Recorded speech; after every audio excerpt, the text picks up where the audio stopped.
How you doing? How you doing? We're back tonight, I guess. Tuck is with us. He finally found a spot where he can get internet signal.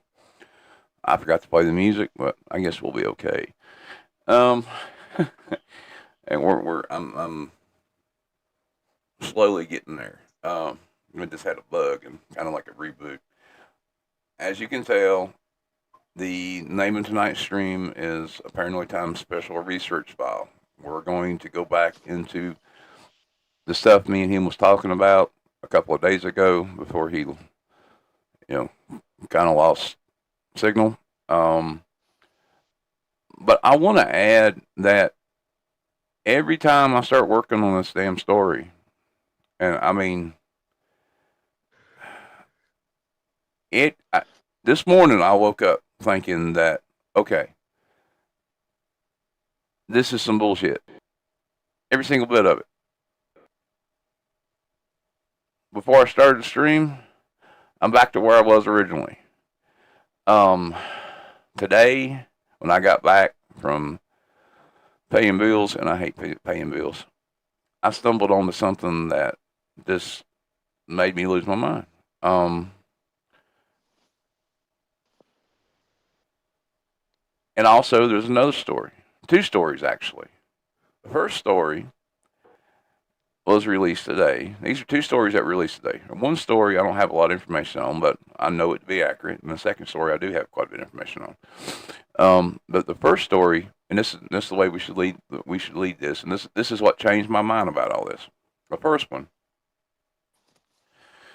if you know, the White House has released a statement about being able to transverse time and space with our technologies. This is a new thing. Um, well, scientists released today that they plan to transport, or what's the word I'm looking for here? To move an individual, a human volunteer, from one point on Earth to another point on Earth through Where'd electric. the story come from? This was mainstream news. This was, well, I guess you can call it whatever you want to call it. And we'll get into that. I got a.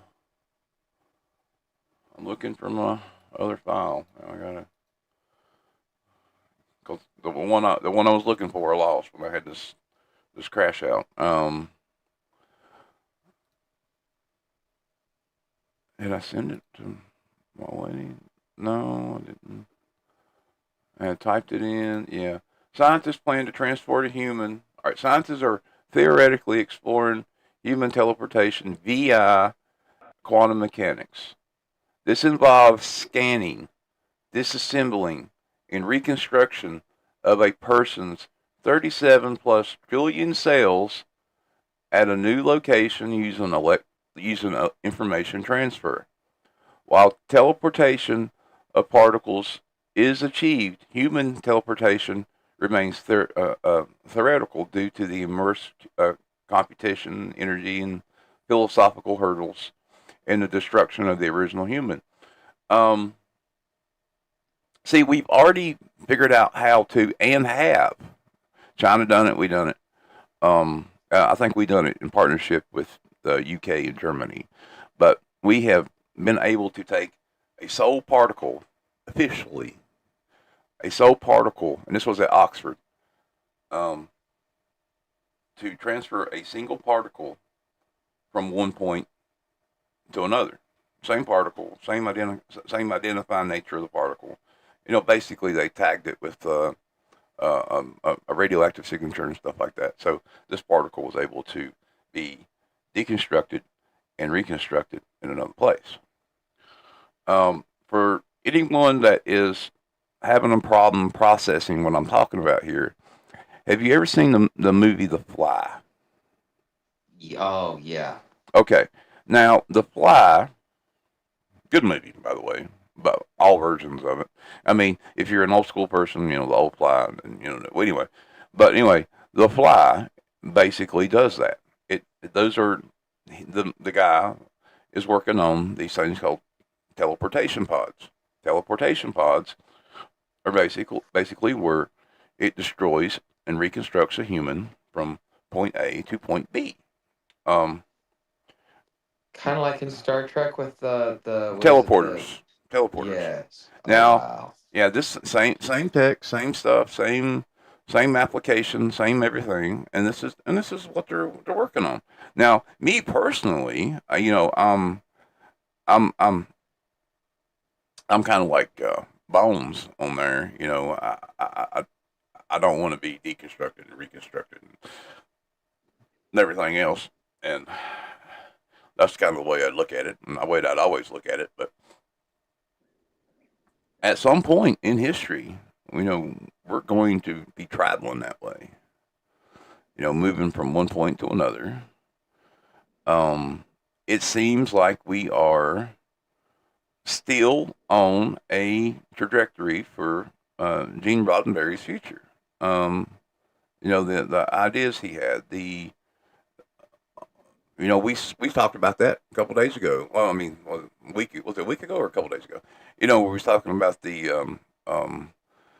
uh, how he viewed the world, how it would be, and I told you it was kind of communist.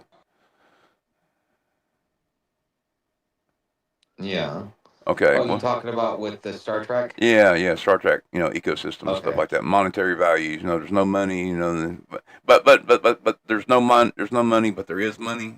Like we don't have no money anymore, but when you get off planet, you have things like credits and things like that. So you still have a monetary system, and you basically have a monetary system that runs Earth, but you're just kind of like hiding it from the people.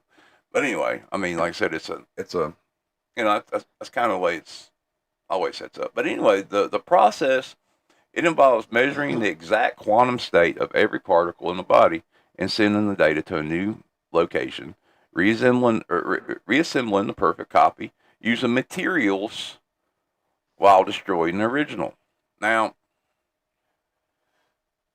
that means that we all know that, basically when we pass away, our, bodies basically emit into the, everywhere else, and everything we are is in the environment. I go and joke that, the dust you breathe in is probably, Gandhi. I know. I mean, it is what it is. What is Gandhi still dead? Is Gandhi still alive? Or is he dead? He's dead, ain't he? Anyway, I don't know. Like you're breathing in Jesus. Anyway, I mean, whoever existed, is still there, and you're breathing in. But anyway, all of these particles, will be, and the only way we could do this is with quantum computers and with quantum technology. And guess who the government signed a contract with? Google, that we were talking about. That has the quantum Wow. technology and everything else. So that is in line with this. In order for the government to work on this kind of stuff, they would have had to have you know the backing or the help of Google, unless they went in there and took it military. But of course, we're the kind of society that gives them an ultimatum. You either come in or you know you don't. Um, Now the other thing,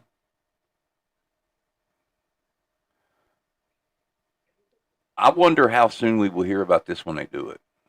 Um, Now I also know that China was able to transmit a particle using a high-powered laser beam to a satellite in orbit and back down to Earth, basically doing the same thing that the people at Oxford did. So, this isn't technology that is just us. This is technology that other people have. Um, Not sure to what degree or what good it will be, but it just sounds like that people might be at some point be able to materialize in anywhere. And I don't know how I personally feel about that. People pop up like a ghost or something. Is that how it's going to be? Like when you watch the Star Trek movies and stuff. Someone all of a sudden somebody just appears somewhere. They direct a. I don't know. That kind of makes you feel bonkers in a way.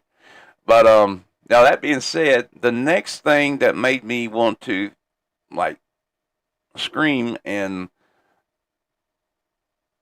made me veer back toward this coal thing being real is a story I got sent to me that goes along with this kinda, and it's like everything that's going on kind of pushes me back into believing this. Um, Scientists have uncovered a way to send messages into the past. How? I'm getting ready to say if you need a second to process that. Okay, Okay. time machines may have been better suited to science fiction than a physics lab. Well, I think a physics lab is better anyway. But experts say futuristic technology is becoming a reality. Researchers have revealed how time travel could really be using the laws of quantum physics. Once again, the word is quantum physics we're talking about here. Quantum physics, quantum computers, and quantum technologies. Oh boy. Okay? AI, quantum. All right.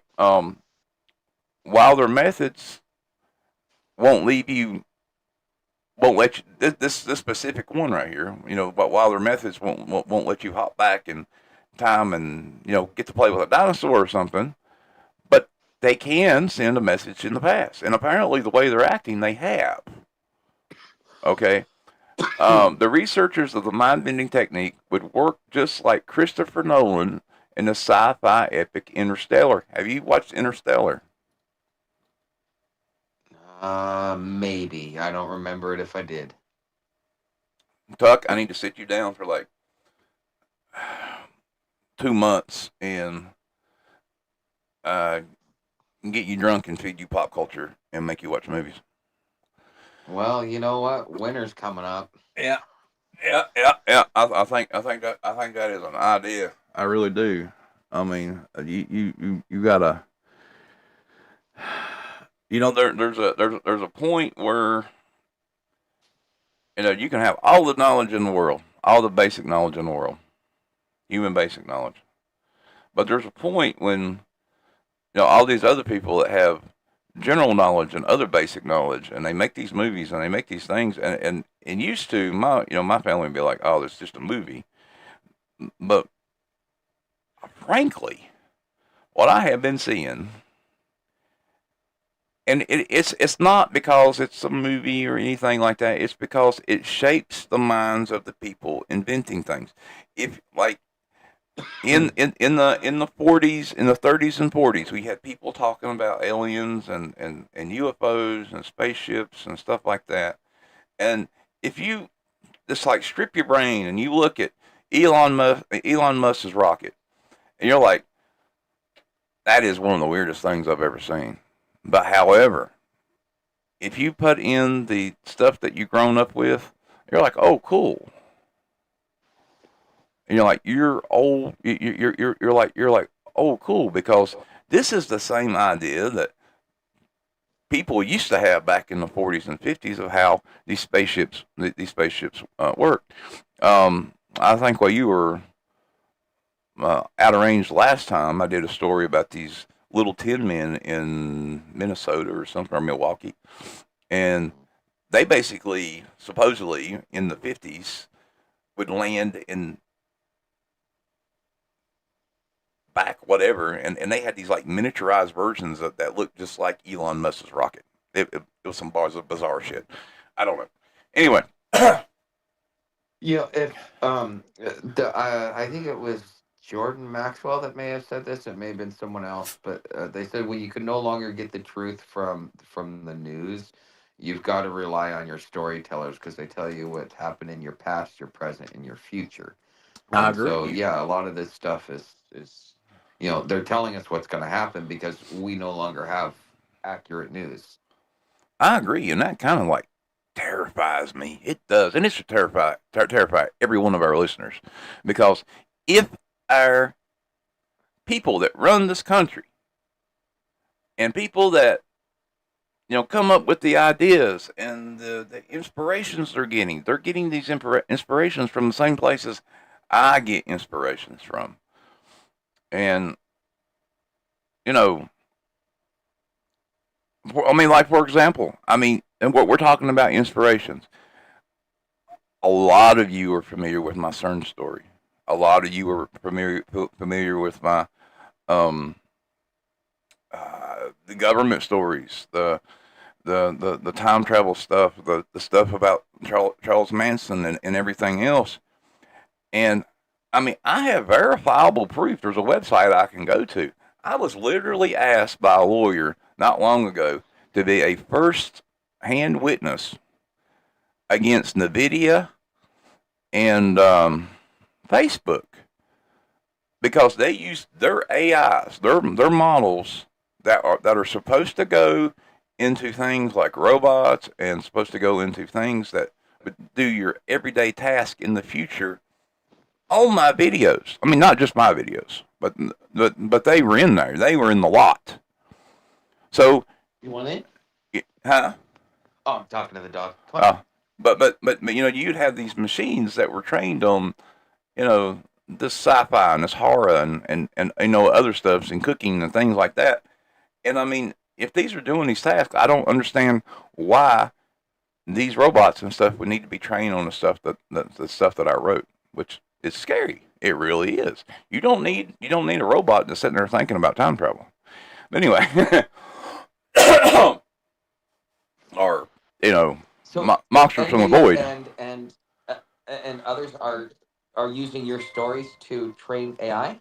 Yeah, yeah. I mean, you can. There's a website you can go to that the lawyers are using, um, and you can put in your YouTube channel and like your name or your YouTube channel or whatever, and it will go in and it looks and looks for your data codes and stuff like that to see if AI has been trained on your material, and then tells you who has used that material to train on. Ooh, So uh, you know, you have to send me that website. I will. Just remind me. I'll give it to you.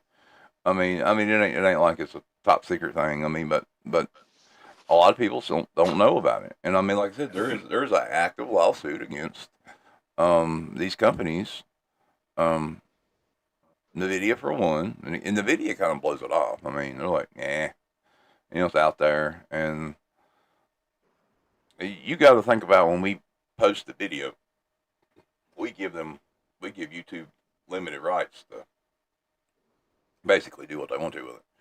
Well, is it the same limited rights like what Facebook has, where if you put a picture up, they now own it? Well, yeah. Well, I mean, but still, no little tag prevents that. That's you agree to this. I mean, most content creators are in a financial exchange with a business, and then you offer your material, and then your material is used. Um, the same way with your likeness when you're on the internet. A lot of people get confused about how the internet works and how those laws have been set up and created, and it's not by accident that these things they're there. And I mean, you might get a law. There was a class action lawsuit here recently that had to do with Facebook, and Facebook was giving everybody like 10 or 15 or $20. I can't remember what it was for an information leak or whatever. And that information leak was because they were using AI, and as long as $1 or more is changed hands, you know, they don't have to, worry about the wider global. Yeah, that's Yeah. basic tort. Yeah. Yeah. So I mean, yeah, I took tort, and let's not go there. I have bad memories of that those classes. Anyway, Really? Those are yeah. my favorite. Oh, dude, maybe depending on where you're at, but no, those were some just like dragging classes. I didn't want to be there. Anyway, um, But anyway, like I said, it goes on to Interstellar, and that's a movie you should check out and watch. But in the movie, the astronaut is played by Matthew McConaughey. He's a good actor, in my opinion. You may not like him. But he sends a message to his daughter in the past by moving the hands of her watch. You remember how I told you that, if you're going to do something to influence the past, you can't, you know, basically jump up and down and say, um, hey, I'm a time traveler and this is going to happen, da da da da da. You gotta like make little adjustments and things. And what this tells me is that they, I mean, they're going on record and they're posting the papers and talking about it. And scientists do this because they want to get the credit for doing so. And they probably already done it, and someone else may have done this. But we'll talk about how this would work in our um, universe that we've been talking about here in a little bit. I, Yeah. I wonder if this was part of the Jason project, like if they actually been working on this for years. Oh, I think they have. I mean, a lot. I mean, there's always the thing is that anything they have, anything that's released to the public, or anything that's told to the public, is so old it doesn't matter. So if we're just hearing about this now, if we're just being told about this now, and people are starting to get like Nobel prizes and being offered up for that kind of thing, then the people, those same people, are already working on stuff that would probably scare us even more. Um, Yeah, what are they, like 500 years advanced if they actually let it out? Like we could like do a 500-year advance in technology. I don't know. I mean, there's been people that has I think Meyer is even one of the people that argued that there was like an advancement in technology and stuff like that. But there's been plenty of people that have argued that our government and governments around the world, there are various degrees of advancements above the human populace, and that is true.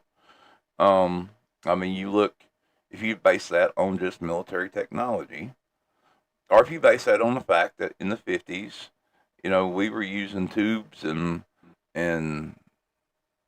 you know basically super old technologies, and then all of a sudden we had fiber optics and transistors and things like that, then yeah, that's a huge jump in technology. From being able not to see in the dark to being able to put goggles on our eyes and see in the dark. That's a huge jump in technology right there, and it's a huge jump in technology to go from tubes to miniaturization.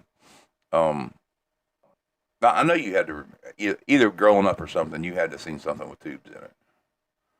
Probably. Like, yeah, it's like the first computer I saw was like Well, in no, the the mid computer, the 80s. computers you would have got a hold of wouldn't have had tubes in it. I mean, that is true. I'm talking about like you like radios and TVs. TVs would have these glowing tubes in the back. Oh, Yeah, okay, yeah, yeah, yeah, like yeah, the old tube TVs. Yeah, yeah, the old color and black and white ones you're yeah. I talking mean, about, I like mean the for big for ones. for for, for CRTs to whatever. But Yeah. I mean there was evolutions. We had tube TVs and CRTs, and then we went to these things we use now. That's another story because the technology jump, the technology shift from CRTs to these plasma things or these flat screens, OLEDs or whatever you want to call them. There was a guy that come out and he said that he showed everybody. He says he sat down with one of these older monitors. He made a HDMI converter and he's playing games on it. He says, I have never played anything I have never seen anything and never played on anything like this in my life. And it was so in depth and real, this old technology, but we kind of like moved away from it. Um, I don't want to get off track with that. Um, but anyway, I mean, it's basically, in the 50s, we had these big ass honking TVs, and now we have this. This is a huge technology shift in, 30, 40 years. Um,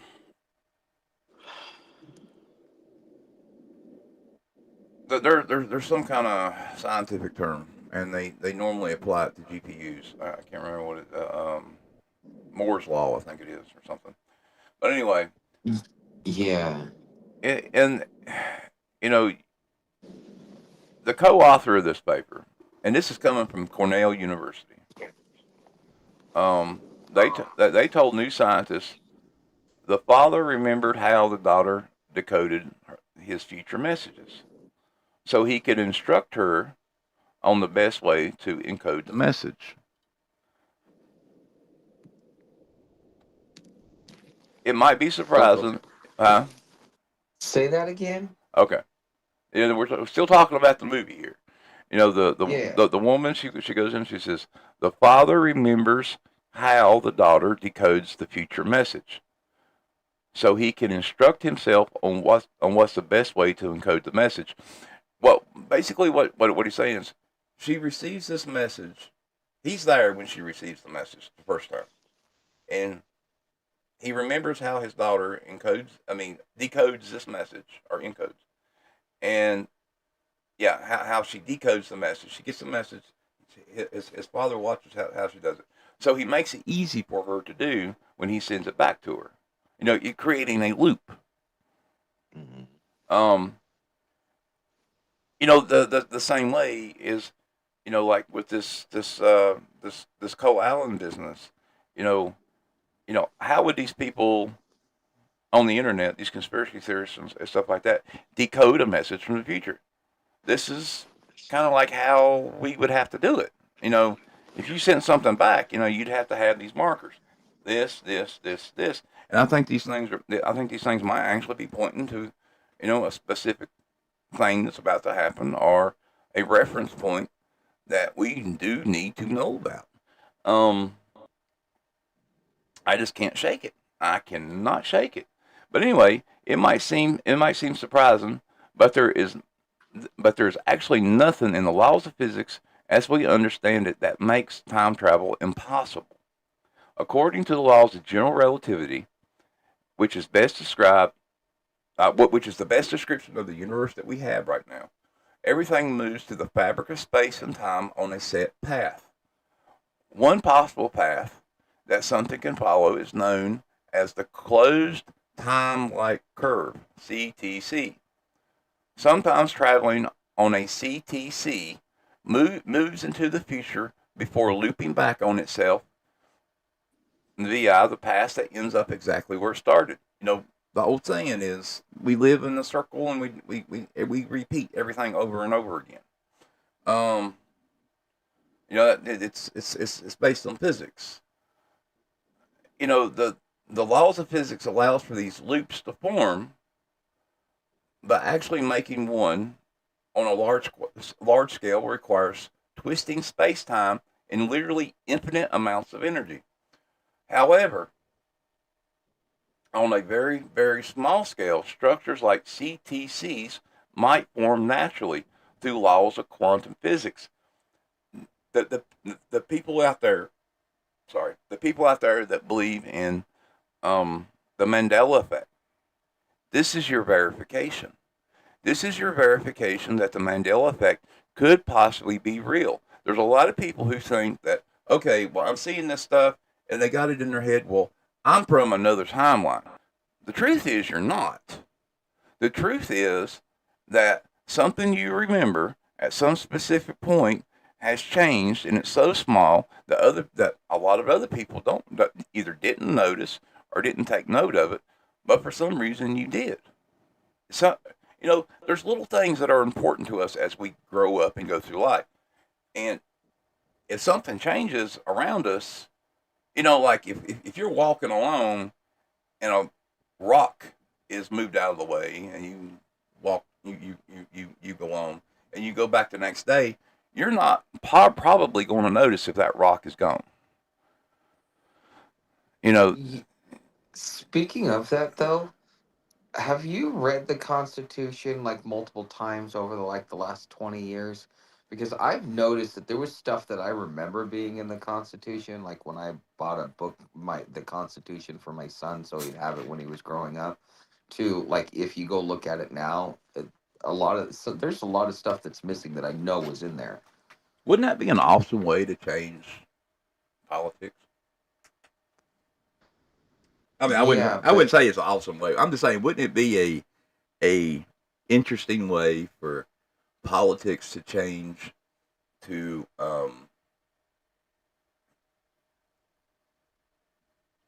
it would definitely be a misuse of technologies.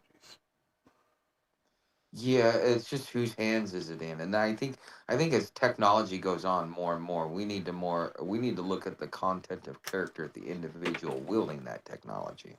I kind of maybe agree. And, you have to think that there is a reason why, you know, there's a reason why our government and other governments are hell fired to pump all this money into AI. Why they are willing to um, spend all these resources. And, I did the math on this several times, and the data centers and along with like other people who have computer systems, the gamers and everything else, we use up more resources than we can possibly make. Power and water and things like that.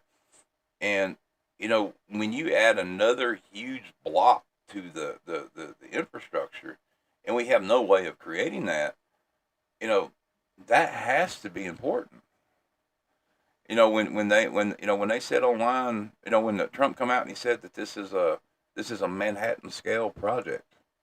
I mean, he's not joking. This is so big that there has to be a reason why they want to push so hard into AI. It's control. I mean, I think sure it's control, and sure it's like that, but there's got to be something. There has to be a reason for it. There has to be. All right, yeah, I'm the one that owns all the information. I'm the one that creates super intelligence. Sure, but there's always a reason. There's somebody back there in the back that says that has this answer or answers or things that they want to do or they want to change, or there's a reason for it. Like when they modernized TVs, there was a reason for it. When they changed the way they did cars, and now that they're putting things in cars where they can turn them off at their whim, there's reasons for these things they're doing. I mean, I read Lee Brobst, and he said that there's been a couple of times in world history where the people actually pushed back, and the last time that the people actually pushed back would have been the American Revolution. And if you go back before that, you've got the peasant rebellions. So if the elites are running this and they want to ensure their power so that they don't have to go through another peasant rebellion, well, AI gives them control, predictive algorithms. You got the pre-crime unit. You got all kinds of stuff that can be spun out of that. I think that the secondary gains are always good, but I think their primary thing is in order to retain power they've got to be able to have enough control because we're about ready to have another global peasant rebellion. It's been going on for a couple of years. I mean, if they are this far along, then even if it's a public message or if it's whatever, then people in the past will know what to look for, and they will know how to stop it immediately. I mean, we if something gets so large that scales the course of the internet, and if people have this kind of power that we're talking about right now, if they have the ability to send messages back in time, or if they have the messages to travel back in time, and they can alter little things. Like it's like the nuclear bomb. Okay, they used the nuclear bomb one time and they did tests. They're actually talking about they're doing tests now. That's another story, another topic, another day. But the thing is, we haven't nuked anyone else, admittedly. Um, we used it twice on human beings, and that was it. And the reason we did that is because we felt it was morally wrong, or it was viewed as being morally wrong. Um, Now, For what reason? for that, loss of human life and everything else, and it just, to hurt the environment, people, and everything else. I mean, that's the reason we don't. That's the reason we don't go around nuking people. But I mean, and for what for whatever reason, I mean that is the use of that technology to split the atom, to show fierce and full dominance, and we don't do it. We haven't done it. We haven't done it in forever. I mean, if you have a war culture, and we're supposed to be a war culture, and we've only used our most powerful weapon twice on humanity, then that should say something that we would be willing that we're going to save the big enchilada for one or two times. So if this thing, if they can go back and change something and alter something, let's say something really, let's say someone makes a bad decision and they got to go back and they fix it. They're going to use this one time or twice. They'll go back. They'll do the one change, and then that will screw up everything. You get what I'm saying?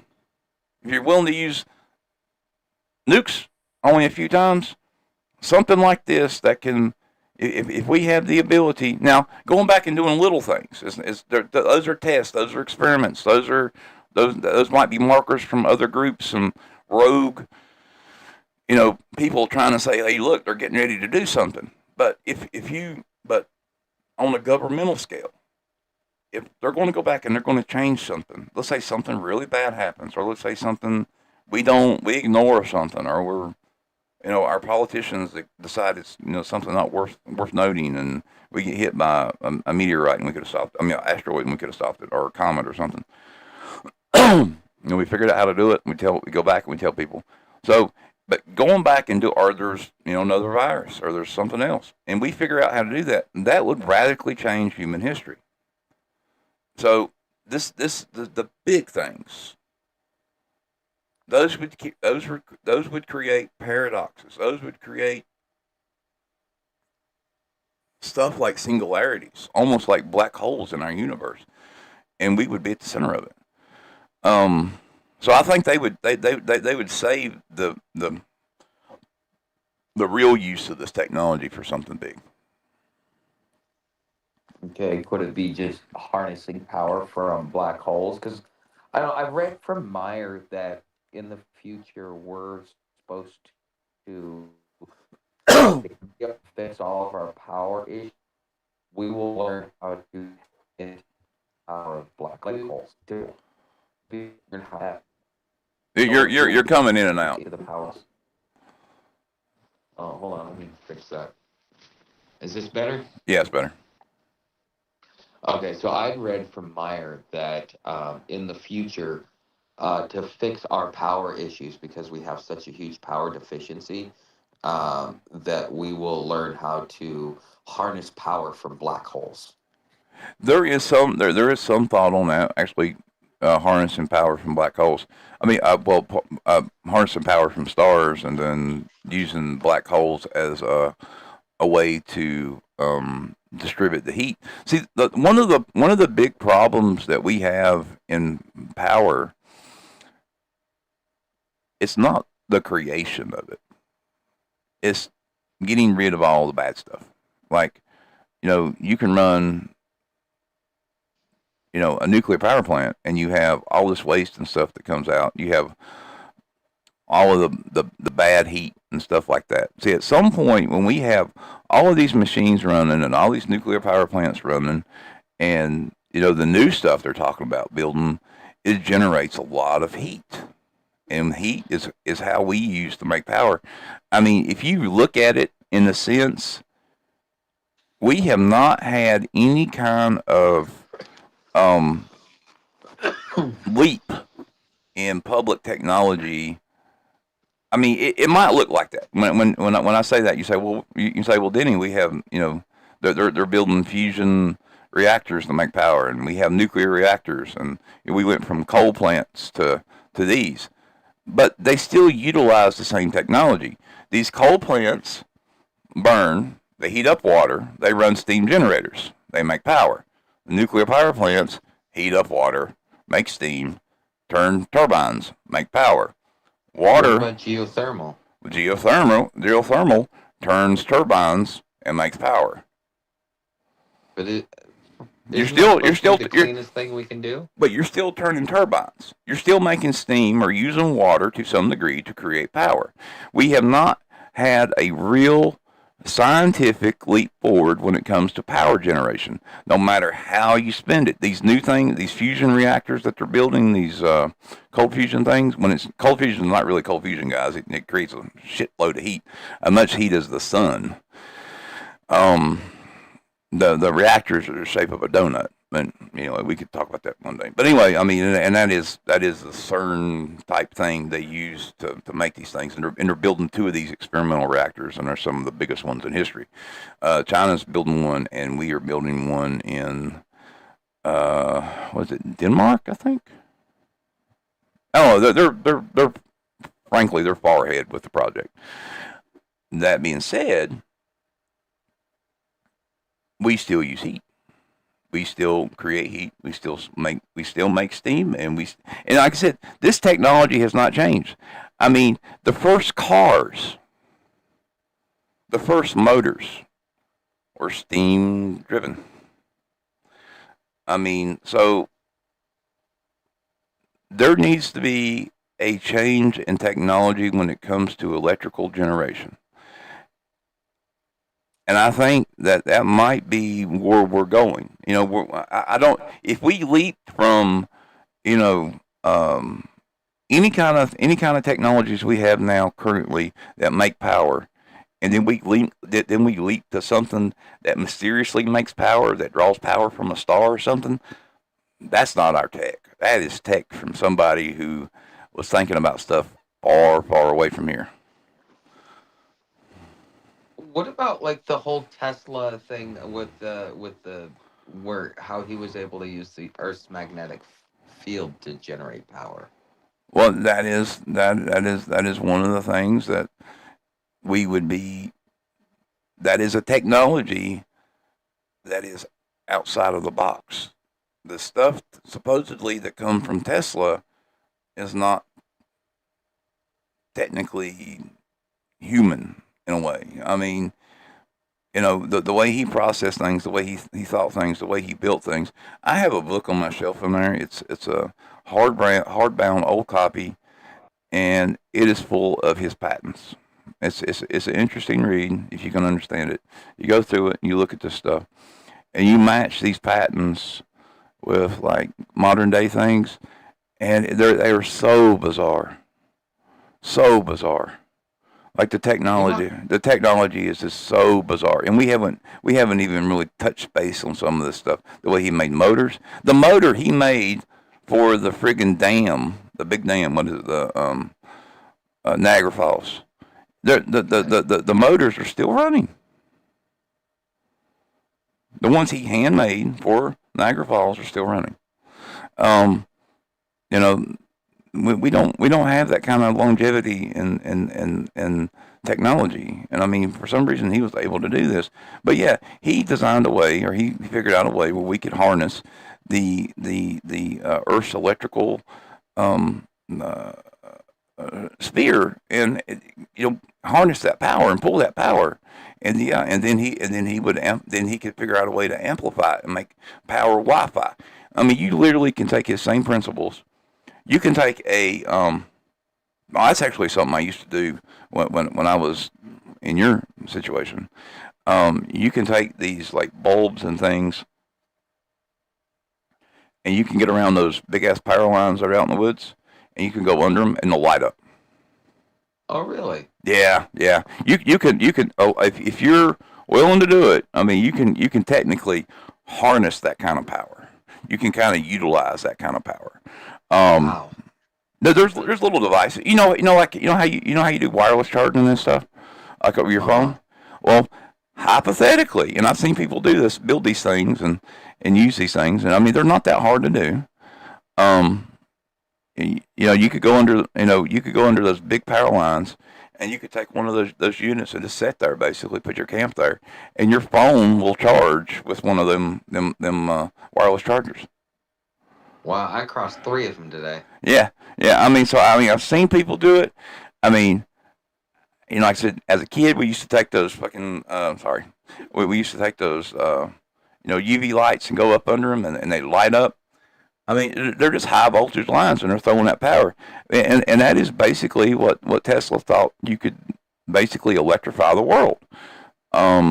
He thought he could, create we could tap into that power and have these power stations, and we could convert that power back into AC or DC, whatever we need to, and power the world, and that would have made free, clean energy.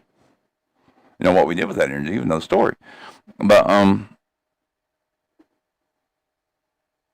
I was reading chat. So our government can supposedly access the cold fusion, and yeah, but as I said, cold fusion is not really cold. The idea in principle is, but it still generates heat. Once you generate X amount of heat, and you're still going to take and boil off water into steam. There is no real leap in technology. The principle and applications are the same.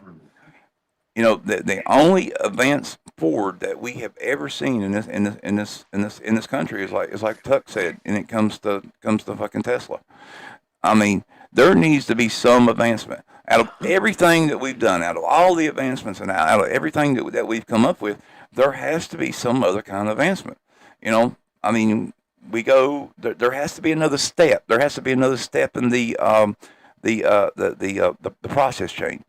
Um, you know, when you build a weapon, you build a better weapon. And you take that weapon, you build another weapon, and then you have a tech tree that branches off, and you keep on building new ones and new ones and new ones and new ones. Well, we have not done that with power. We have not we have stayed with the basic principles, and we have not found another way to create power without creating steam. That's the thing. Even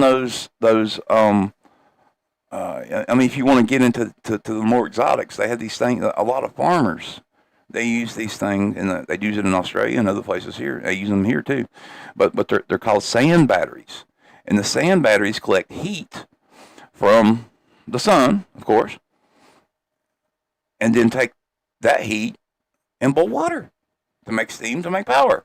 There's no change in that. We need to change the part where we use water and make steam. That's the thing. The Is power's that here. necessary though? Every case, every time, everything. If you start looking at it, you'll wonder. You're like, well, when you say geothermal, people when they do geothermal, they're just skipping a step. I mean, we're all technology, all power generation is basically geothermal. We just create steam, turn turbines, and create power. Okay, I'm just thinking that sometimes you have a technology. Oh God, there's old technologies that we still use today that are hundreds or if not thousands of years old. You can't really refine it because it works, other than maybe the way in which you implement it. Maybe steam is always going to be part of our power generation because it's Well, it I mean, is. I I mean, don't uh, know. I mean, well, I mean, what I'm saying is that we want to be an interstellar civilization. We want to travel the stars. We want to go here and there and everything else. Well, this is something we have to solve. As Yeah, far as yeah, power goes, yeah. As far as power goes, but see, but in the application and production of solar and solar panels, you do still use steam. I mean, steam is there. Steam is in the creation process. Steam is in another thing. You can even buy the solar panels that have that run water through the inside and stuff like that. Electrolyte rips water apart and creates hydrogen and heavy water, but it takes electricity to do so. I know, but you're still creating steam. You're still creating steam. There is no technology break in the tree. I mean, you might well, you might it might look a little different, but you're still doing the same basic thing. There needs to be a what break in the technology tree. I was talking to chat. I'm sorry. Yeah, what about these energy by motion machines that have come out and the ones that have actually been successful? You talking about like the ones where they wind them up and then they spin and they create power? Yeah, it's like I saw one like I was telling you, it was an old video. I saw it like when YouTube first came out. They call them EBMs, and they were powering warehouse rows. And it basically took a 9-volt battery to kickstart it. And once it got kickstarted and everything started going, the magnetic forces started running, and that was what was powering old warehouse rows, like in the Philippines or Malaysia or something like that. I mean, I would have to see it, but even if we could get something to spin up like that, it would eventually lose power. I mean, see, the thing is, there is no, there is no perpetual motion machine. You know, even if we start it and it keeps on running, eventually it will succumb to what every device and every electronic device does. It just slowly depletes some power. I think there is a subtraction loss. You know, for every 2 volts that is created. I mean, for every 2 volts that is used to make 2 volts, then it actually makes 1.5 volts. So, like I said, if you have a machine that takes, ideally, let's say you have a motor that's running, you want it to spin a generator to create more power, and you have two motors that are basically the same thing. One requires 2 volts to spin, and it spins the other motor. Ideally, you would think that there would be no loss of power between the spinning of the motor to the motor to create another 2 volts. Well, there's a loss of power. You know, it drops down in power, regardless of however it happens. There's always been a loss of power. You can get close. When I was in the oil and gas industry, we were working in the Barnett Shale selling 132nds, and we were actually talking about this. Is probably like 2004, maybe. Um, we were talking about the fact that in the future they were planning on, because of how much power is lost between the the power plant to your front door. It's like you lose like 70% of power, and so they were thinking about doing something where you had natural gas generators that would come in, and then the power would be done locally in order to keep it clean and get the most power out of it. Yeah, I mean, those are always tactics and stuff that they're talking about. And those are applicable. Those are great ideas for that kind of thing. But here in this topic that we're talking, not to get off topic, what we're going after is, in order to do the things that our scientists want to do, in order to transverse the solar system and go beyond our solar system, there has to be a technology jump. There has to be, we've made advancements on one side and the other side, but the part in the middle needs to change. Well, no, distribution. I We, mean, we, we, we know how to distribute the power. Now, see, we're getting into the weeds here. You're thinking about how we're distributing power across the world and everything else. We're talking in this application of this story. We're talking about the distribution of power, the creation distribution of power for things like, um, you know, sending things forward and back in time, to travel, to transfer space and stuff like that. We know how to distribute power. We know how to put in wires. We know how to put in fiber optics and things like that. We know how to distribute power across a plane or a planetary area or a spacecraft. I mean, for God's sake, most people play video games know how to do that. I mean, that's not an issue. I mean, we know that you need to take, create power here and take something and take a wire or a device or whatever and transmit that power over to the other device to get that to work. That is power loss. We're always going to have that. What I'm trying to say is, in order to prevent that loss, in order to do the things they want to do, we are at our limit. We can keep on creating. We can keep on using resources. We can keep on, using products that are within the earth. But the thing is, once we leave Earth, unless we have already figured out the power problem, we're not going to be able to harness this stuff to create more power so we can keep on doing this stuff in space or with time travel or whatever. So they have either figured out some way, they've created a new element, or they have created some way to create power, something that creates power.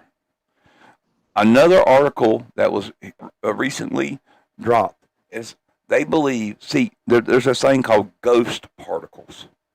Ghost Mm. particles are these entanglements they find, and on paper, they should be creating these massive amounts of heat.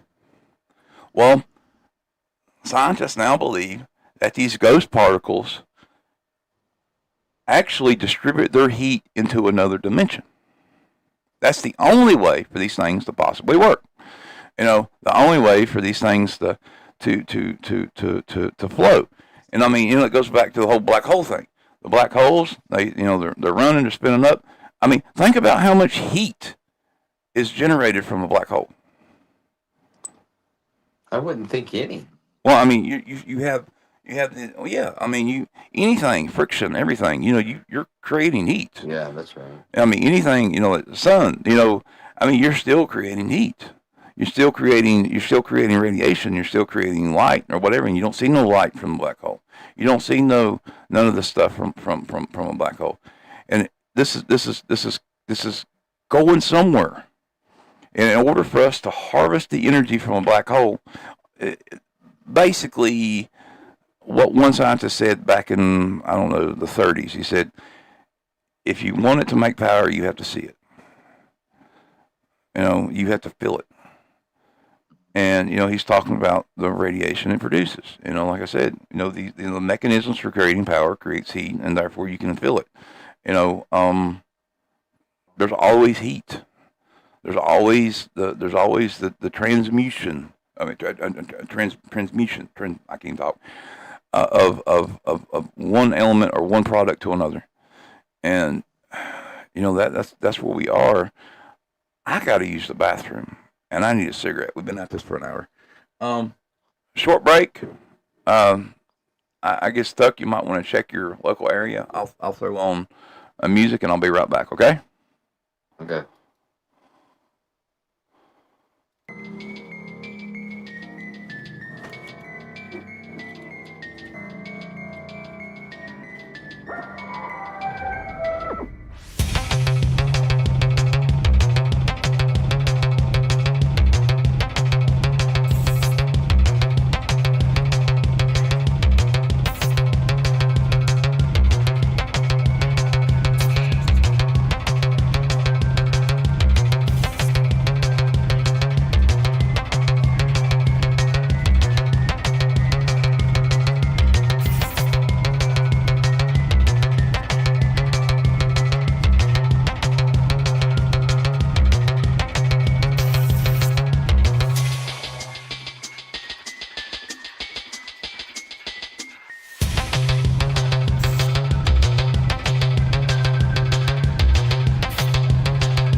All right. Got my coffee order in. Had some nicotine. I am back. That was a quick cigarette. Did you only smoke a half of one? No, I inhaled it. I just run and go and come back. I don't want to be away too long from the thing. But anyway, like I said, you know, it takes power to do the stuff they're talking about doing, and so I mean, these are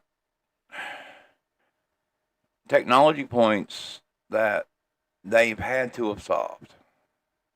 And I guess what I'm getting at is we are to the point where we've had to solve these problems in order to do stuff like send particles back in time, or send messages back in time, or to send people back in time.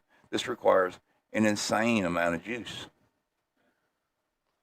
So where are we getting it from then? I don't know. I mean, because otherwise we'd be seeing blackouts if they were doing something like that.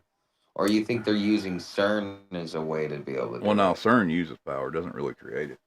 I mean, Oh, but the idea was to use CERN as an idea to find ways and other ways to harness more power, like new particles and things like that. So, like I said, we either found an element or we found a way to tap into power, like Tesla was talking about, or we're getting our power from some other dimension.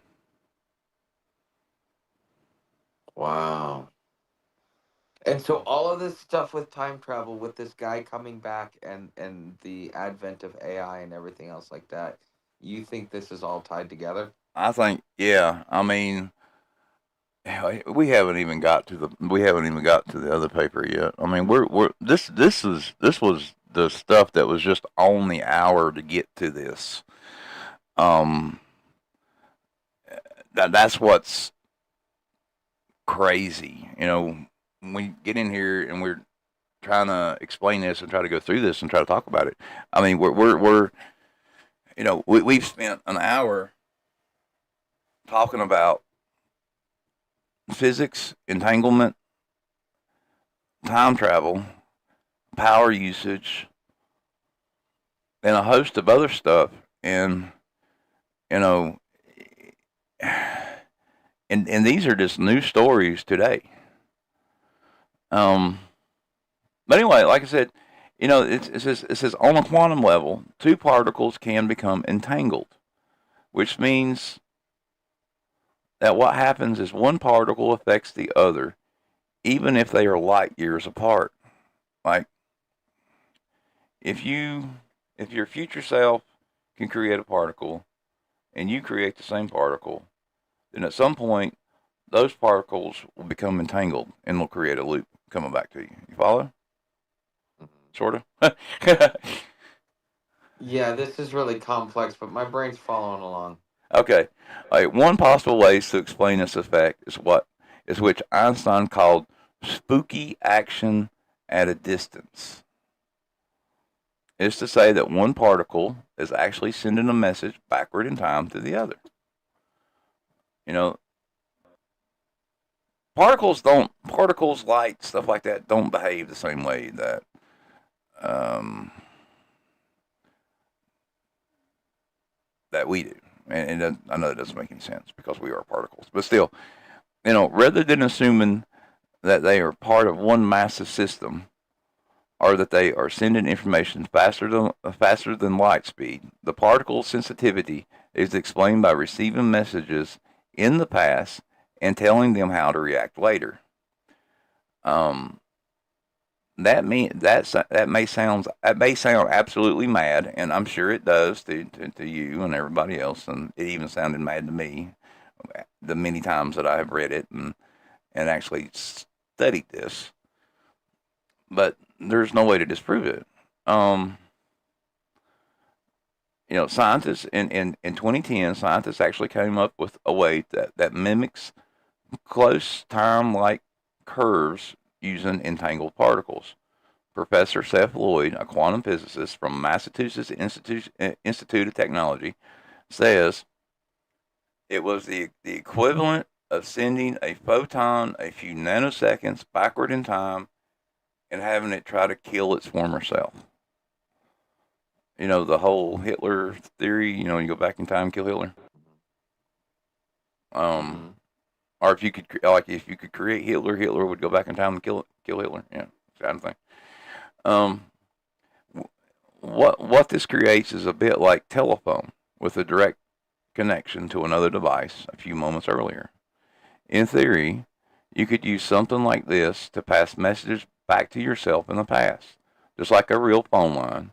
The connection on a CTC isn't always going to be perfect, and the noise and disruption will make it hard to pass information with a 100% accuracy, but it is possible.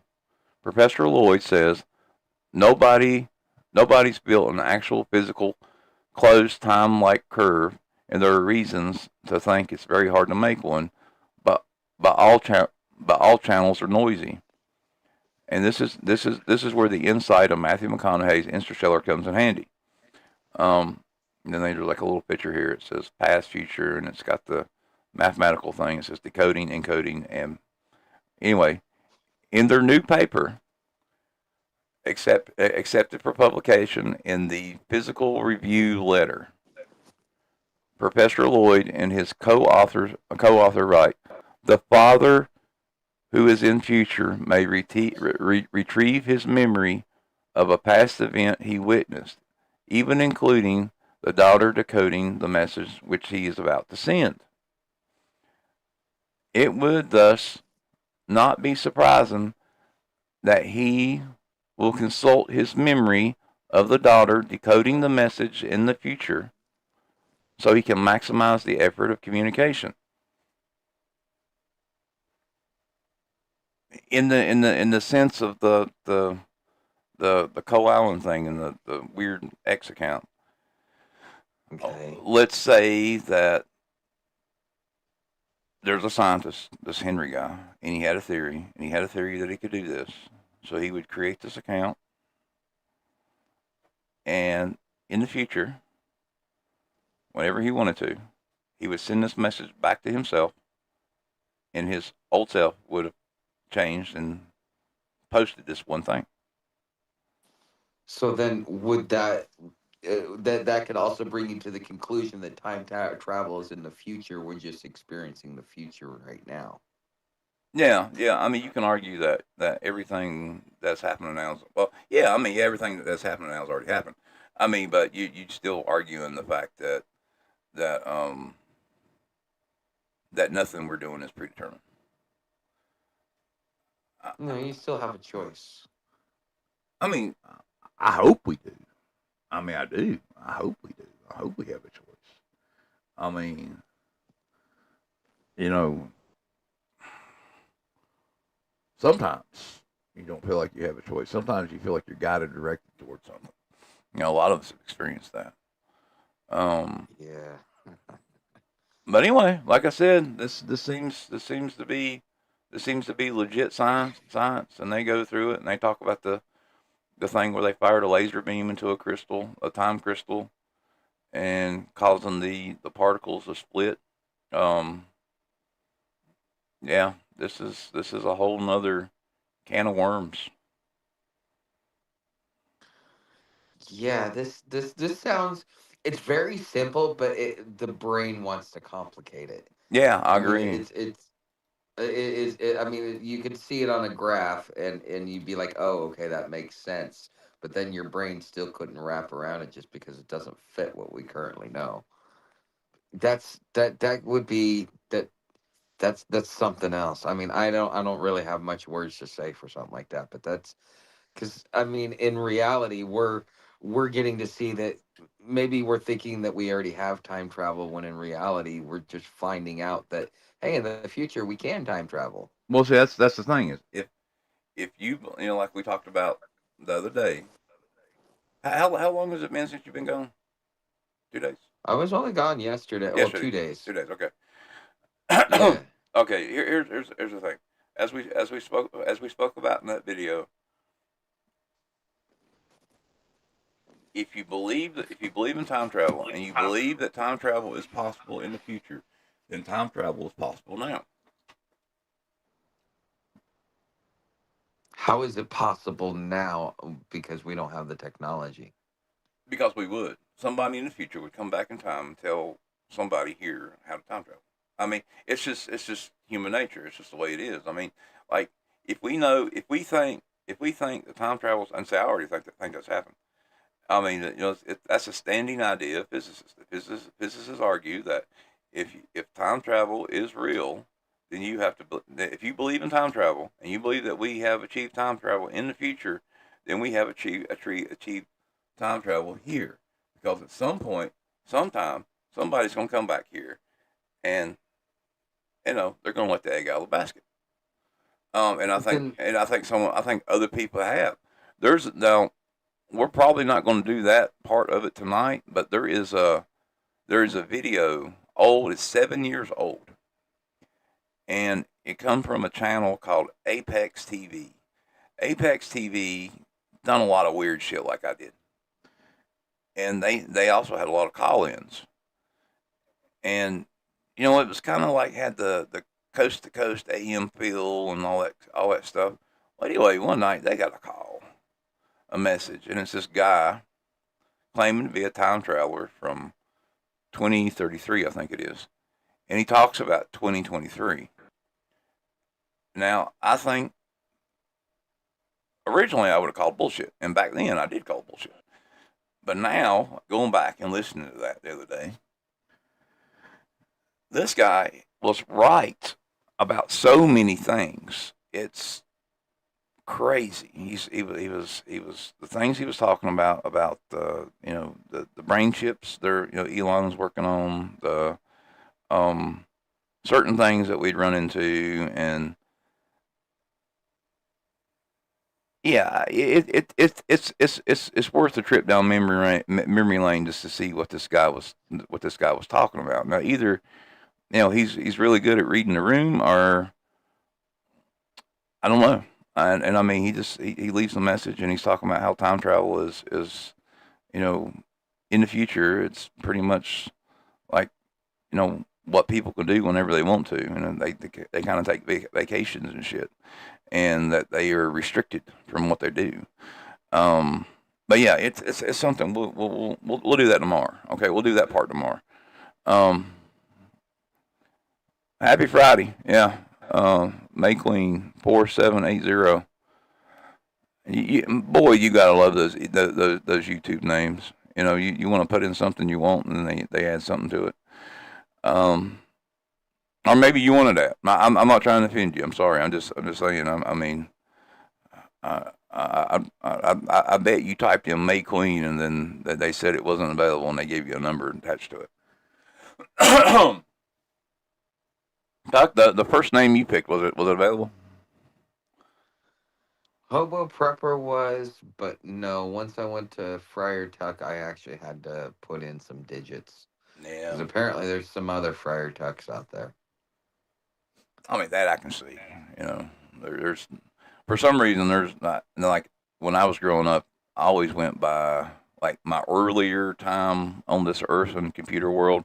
I used to go by the handle Biohazard, and then that name got a little too hot. People started recognizing me when I was like playing some of the older games and doing some other stuff I probably shouldn't have been doing at the time. And then I switched over to Moriarty, from the Sherlock novels, and then I switched over to Dean Moriarty, and then I just started using my regular name. But yeah. I mean, even my regular name on some cases I have to add numbers and things, which is crazy. I don't know. But anyway, And you never see those people, but yet you still have to like figure out a whole number and shit. yeah, I want to see these people. I want to talk to these people with these original names. And I mean they, yeah, that makes me wonder if the whole dead internet theory is right. Where all these dead accounts out there. What do you mean? Well, people pass away all the time, and we've had internet for a while now, and there was a researcher that had the same idea in his head, and he did. He's like, Well, about 70% of the internet accounts and stuff that are online, those are people who's passed away. You know, I mean, it's weird. It's really weird. Like I mean, you like there's more. No problem. I figured they added the numbers, but I still like the name. But they you know there's more memorial type accounts on Facebook than you would believe. You know, people who's passed away, people who's, and especially now in the time of fentanyl and other funny drugs. You think that they would, I mean, just Considering it's Active Directory with a GUI on top, you'd figure that they would clean those up every once in a while. I think YouTube does. Well, no, YouTube and Facebook and well, anything is restricted by some kind of law, old law, Section 6.3 or something like that. I can't remember, but it was passed in the early days of the internet. And basically, what they have to do, they have to leave it as it is. A family member can go in and delete it, or the way Facebook has done it, they allow you to lock it so it can't be changed at all. So you can like go back and look at it and stuff, or other people can go look at it and stuff. You know, kind of like a grave site. well, usually I always thought that, like, If you had so much time in inactivity, because like even YouTube gives you an option of like, okay, if you're inactive for a year, what do you want us to do with your stuff? Yeah, yeah, but I mean, it's still there. I mean, like you can still, they just don't get rid of it. It just goes in. I mean, it's like the Internet Archive. I mean, even if you know how to look, you know what to do, you can go Internet Archive and you can dig up all kinds of dirt on somebody. It's crazy. Um, But you were saying something about like if in 2050 they figured out time travel, they would come back here to 2026 and show us time travel. But then in 2026 we would go back to 1950 and show them time travel. And eventually we would go back to the beginning of man and say, okay, time travel exists. right. I mean, and that's what I'm saying is at some point we're going to have a paradoxical event that's going to um, do something horrible. I don't know. We may not know it. We may not know it when it happens, but it will be horrible. I mean, it will be time correcting itself. Do you think we put guardrails in there to prevent that? I think we will try. You know, you might you go. You know, anyone that watches cartoons and well, of course, movies and stuff like that. And how they fix that problem. I'm amazed with cartoons nowadays. They want to be as correct as possible. Cartoons of all things, but they want to be as correct as possible. Like you have Rick and Morty, and you have even things like SpongeBob and Family Guy and South Park. But they joke about so much stuff, and they joke about things. But when it comes to physics, man, they got to be damn near accurate on it. And they try to and in the same way with like Marvel universe and things that they want to put stuff, they want to say, okay, we're going to have guardrails, we're going to have like time police and things like that, people who go back and correct these things. So basically, if at some point if there is other dimensions and there are and they come up with time travel. Basically, there'll be a group of people who will exist outside of our dimension that will basically go back and correct. Like, let's say you in the future find out about time travel, and you go back and you tell your former self about time travel, and then that one goes back and tells another one. So those people who exist outside of our dimension will go and stop you or remove you from the timeline so you can't do that. I could see something like that. That's kind of like Looper. Yeah, kind of. I mean, but what I'm saying, that is the only way they figured out how to do that. Like I said, this is how we're going to have to do this. Some group or something will, like time police or whatever, will have to. And Philip K. Dick was one of the people who originally come up with the idea of, and that goes back into the whole thing about the you know media and uh, TV and fiction and sci-fi and stuff, kind of like predicting the way things will go. And I mean, a lot of Right. people agree with it. They do. They said this is how you'll have to do it. And I mean, and I think that explains, some of the little weird things we see sometimes. Maybe, we might misremember something. And like you were talking about the Constitution, and you remember things not being in there. Maybe people has actually tried to go back in time and try to, you know, alter or malinger or whatever the Constitution to some degree. That there is they tried to reshape America, and I mean America is has the directional compass for whatever world we're going to go into, and if they can kind of shift it. I mean, if one morning we wake up and you know we're a third world country, which seems like it's starting to happen, and China is number one, then maybe someone done something, or Russia. Yeah. I don't know. The thing that sticks out about the Constitution for me was, and I even had this confirmed on a live stream once. So it used to say the citizens of the several states, which several states is a specific meaning, shall elect their representatives, and so on and so forth. I think it's Article 3 or Article 4 of the Constitution, and they took out the citizens of the several states. I don't. I don't know. I have to think about that. I mean, you know, Constitution and stuff. It's going to be hard for me to remember what's in there. To be honest with you, I have to go back and reread it and go back section by section and say, "Is this was here? Was this here? Was this here? Was this here?" But it is an interesting thought experiment that I will do one night. Yeah, and you know that there was, before the current 13th Amendment, that there was an original 13th Amendment, but then it seems to have been absolved or dissolved into the Constitution. It's the Titles of Nobility Clause.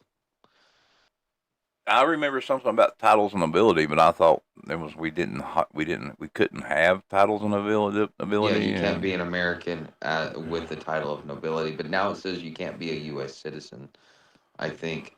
But yeah, that was, if you go back and look in any constitution prior to 1860, you can actually find evidence. State constitutions, now you can actually find I'm evidence of it. curious. I'm curious. Is there a punishment for that? Yeah, you're not allowed to be an American, which means you don't get the Bill of Rights applied to you. Well, there's a thing that's been going around, has been going around for a while, that you can go and buy like this quarter piece of land, and I mean, they actually tried to get me to do like a sponsorship type thing, but like in Ireland or whatever, and you get titles of nobility and citizenship for Ireland and all kinds of craziness, and Yeah, that goes back to common law. yeah, and so I mean, if you can easily do that and you're an American, I mean, so I don't know if that necessarily applies anymore, or maybe it does. Well, yeah, It now we could have dual apply. citizenships. Yeah. And that didn't used to be allowed. You used to have to, when you became a U.S. citizen or an American, you had to renounce your citizenship in the other countries. Now you don't have to. Hmm. Yeah, that's why people say I I don't mean, exist in in America. that case, I kind of feel like we're. I mean, do you get the impression that we're slowly either being absorbed or we're absorbing other countries? I mean, like, You remember Chris Matthews, a hardball? He broke this in like 2003, 2004 about George Bush signing the North American Union deal and how we're supposed to go to the Amero and our money would start becoming a little bit more red. And our money's starting to become red. And if you see kind of what Trump's doing, he's trying to absolve Mexico and Canada into the United States for the North American Union. Apparently, this treaty was signed. Well, I mean, actually, that's one of those little misremembery memory things. Like when I was growing up, I actually thought, or someone told me that Canada and parts of Mexico were part of the United States. Um, and I believe that there was a teacher that actually told me this stuff. And later on, I mean, I just kind of like okay or whatever. And later on, I learned that that was not the case. But um, Really? Because like yeah, there was a big border dispute. That's why they had to settle on one parallel. Because yeah, there were parts that were of Canada now that used to be part of the United States. And I was just watching an article like there's a treaty between the U.S. and Mexico with the what is it, the Rio Grande, and so if it moves on its own naturally without man intervening, that that that it would switch borders. And I think in the 70s we lost some a city, and a guy ended up suing the federal government for his citizenship rights because they basically said that he went from being in the United States and now he was in Mexico. yeah, that's crazy. That is real crazy. I mean, I don't know. I mean, I remember seeing something about the change and shift of the Rio Grande, and I also remember seeing that earlier on they were talking about filling the Rio Grande with alligators. So I don't know. You know, that might not be a half bad idea. I don't know. There's a lot of funky, weird stuff that comes across and back and forth.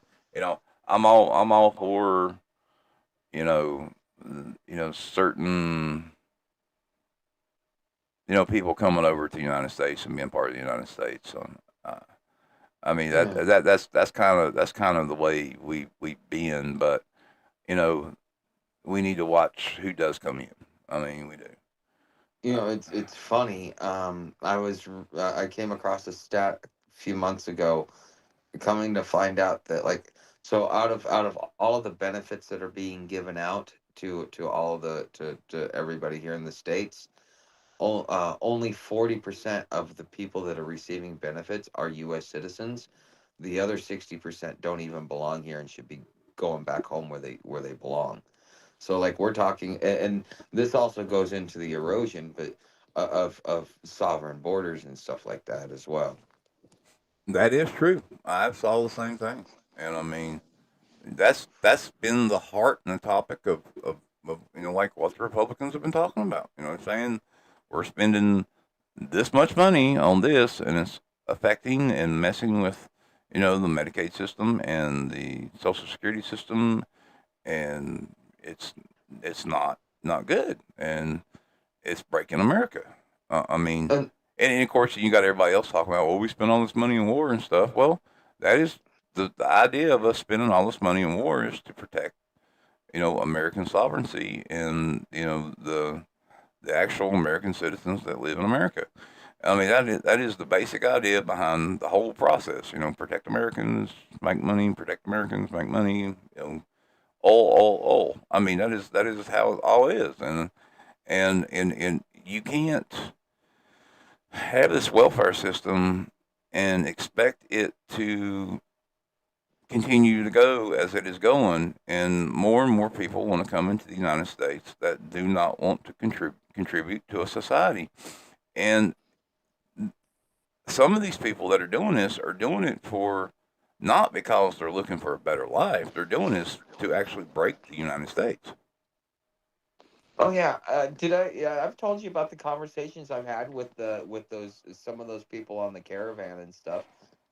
Even when I was in Nashville, man, it was really heartbreaking to watch to watch what was happening because you got these two ladies and they each had three kids, so you're talking like eight people, and they're sitting there on a corner going, yeah, we don't have to work or anything else like that, holding a sign, and you see all these people like second or third generation, Hispanics that are coming by and just dropping $20 bills like they're going out of style.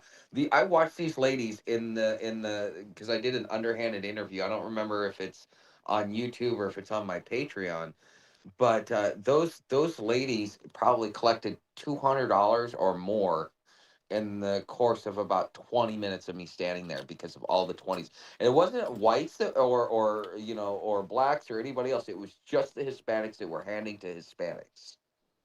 Well, yeah, you protect your own. I mean, and people get mad when we protect our own. I mean, I mean, I get it. I mean, it's just the way it is. I mean, they're well, we don't need to talk about all that right now. Yeah, That's sorry, I like got you in the radioactive. woods. Yeah. But anyway, like I said, it's when we go drift back over to this thing. There is a, and this kind of goes with the scientist, the missing, the dead, and the scrubbed, and the original title for this was the erased, but this turned into more like a this massive research file, and I hope we can get through it. But um, over the past 3 years, a growing list of scientists, researchers with connections to NASA, JPL, Los Alamos National Laboratory, Wright-Patterson's Air Force Base, advanced propulsion programs, exotic material science, nuclear weapons infrastructure have died unexpectedly, disappeared without explanation, or had their academic or institutional records quietly degraded, altered, or erased from searchable databases.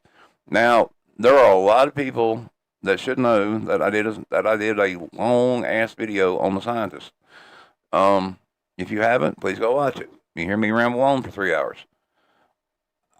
This is what I'm talking about. These scientists that are connected with the UFO and that are connected with the UFO, the UAP, and the all of these things. The whistleblowers that were going to go out and talk.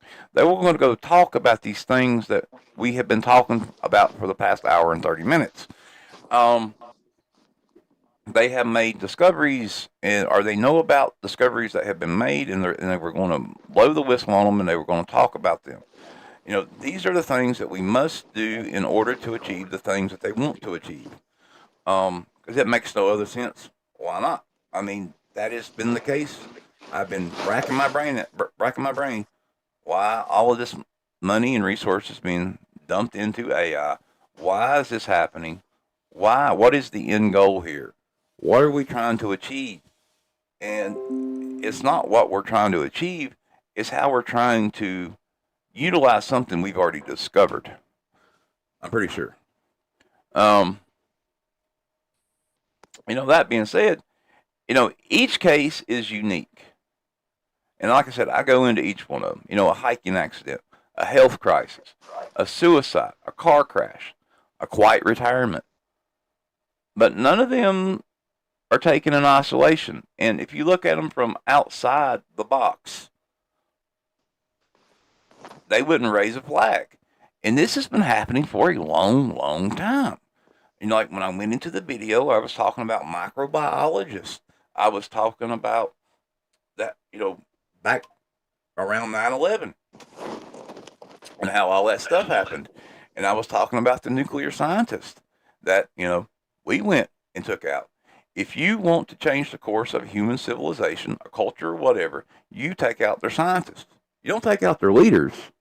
You take out their scientists. April 17th, 2026, the White House said, Press Secretary Carolyn Leavitt, by the way, she is no longer the press secretary anymore.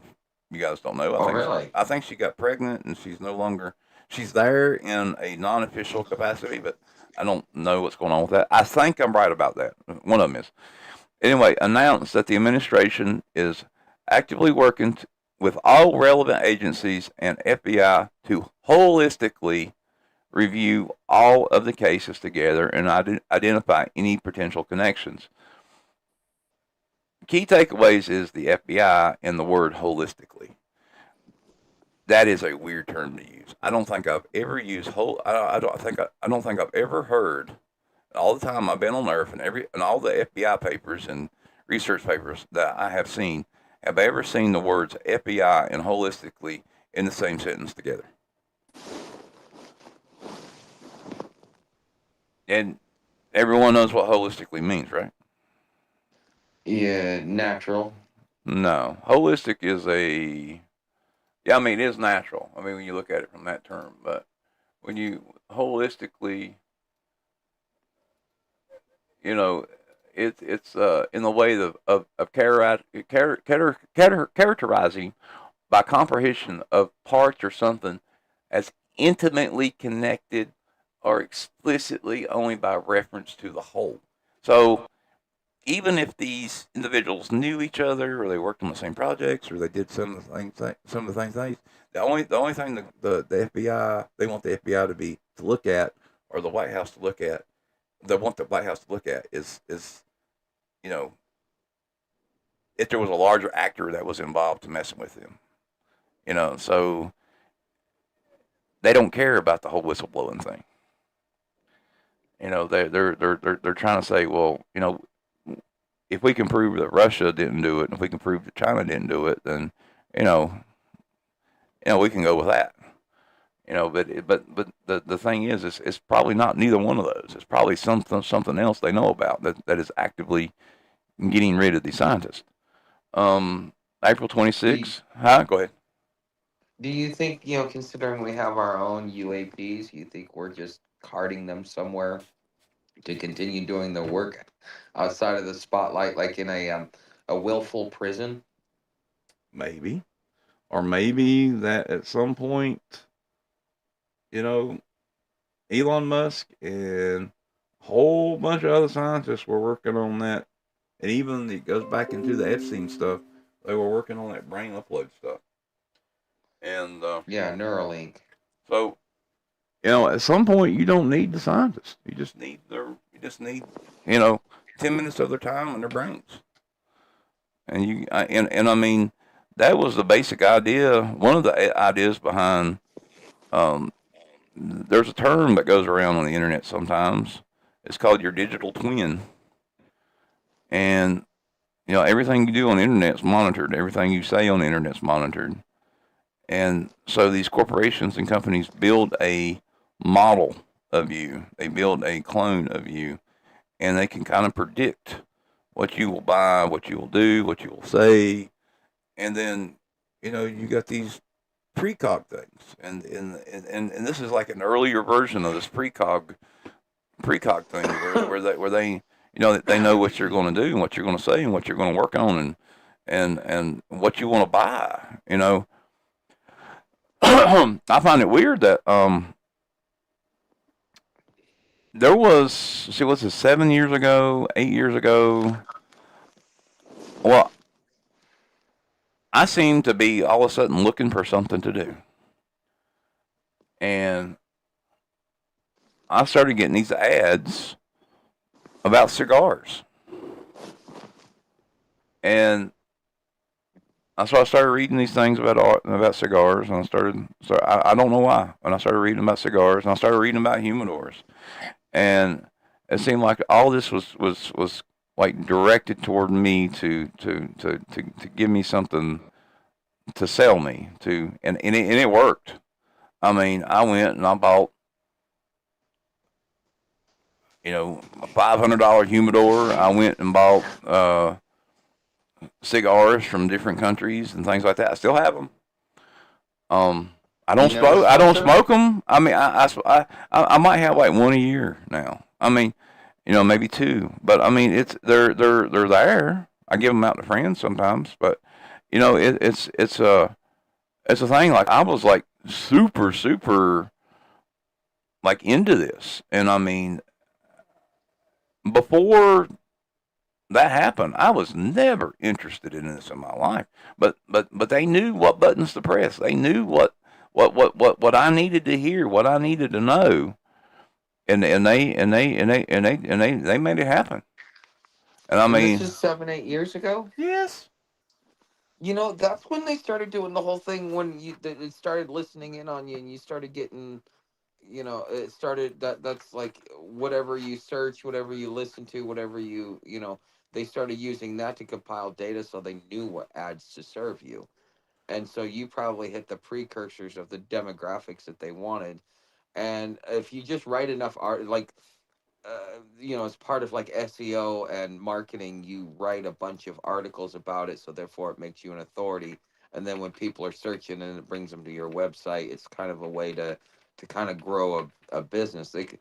So they're just sending you to their stuff because they know that eventually, after so many times of seeing it, so many times of reading it, you're going to actually follow through.